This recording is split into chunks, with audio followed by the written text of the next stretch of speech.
નમસ્કાર મિત્રો, આજે આપણે ઓવરથિંકિંગ વિશે વાત કરીશું. ઓવરથિંકિંગ વસ્તુ કે એન્ઝાઇટી ધીરે ધીરે કે એન્ઝાઇટી એટલે સાદી ભાષામાં આપણે કહીએ વિચારવાયુ, અને વિચારવાયુનો આગળનો સ્ટેજ છે સ્ટ્રેસ, અને સ્ટ્રેસનો આગળનો સ્ટેજ છે ડિપ્રેશન. હવે એન્ઝાઇટી વિચારવાયુમાંથી કેવી રીતે બહાર આવવું? પહેલા તો આપણે શું ભૂલ કરી દેતા હોઈએ છીએ કે જનરલી અત્યારે મોટા ભાગે નાના બાળકોથી લઈ અને ઓલ્ડ એજ કે વૃદ્ધો સુધીની બધા એજ ગ્રુપ વાળા કે વધારે પડતું સ્ક્રીન ટાઈમ એટલે કે સવારે ઉઠીને તરત અને સાંજે સૂતી વખતે સ્ક્રીન ટાઈમ લોકોનો મિનિમમ 1 hour જેટલો તો જોવા મળતો હોય છે. હવે સિમ્પલ વસ્તુ છે, તમે પણ જાણો છો કે કોઈ પણ સોશિયલ મીડિયા પ્લેટફોર્મ લઈ લો, તમે એક વસ્તુ ભલે તમે કોઈ જોડે વાત કરી રહ્યા હોય પણ તમે એ વસ્તુ બોલ્યા અથવા તો તમારે એ વિડીયો થોડો વધારે જોવાઈ ગયો તો વારંવાર એ વિડીયો રિપીટેશનમાં અલગ અલગ માધ્યમથી જોવા મળતો હોય છે.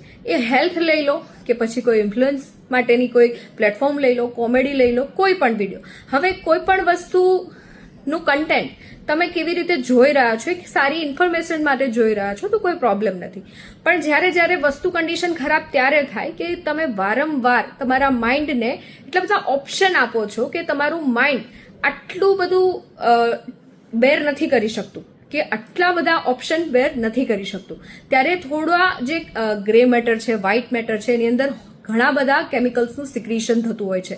તમારો સ્ટ્રેસ વધતો જાય છે આ વસ્તુની અંદર, તો ધીરે ધીરે વિચારવાયુમાંથી તમે સ્ટ્રેસ કન્ડિશનની અંદર આવી જાઓ છો. એના લીધે તમને ઊંઘ ના આવવી, ડાયજેશન તમારું ખરાબ થવું, એવું તમને જોવા મળે છે. હવે સિમ્પલ આ વસ્તુનો ઉપાય છે કે તમે અચાનકથી કોઈ પણ વસ્તુ મોબાઈલ જોવાનું બંધ નથી કરવું. તમે જાણો છો આ વસ્તુને, પણ એક શરીરની આદત થઈ ગઈ છે કે આપણે સ્ક્રીન ટાઈમ વધારે પડતો આપણે સ્પેન્ડ કરતા હોઈએ છીએ.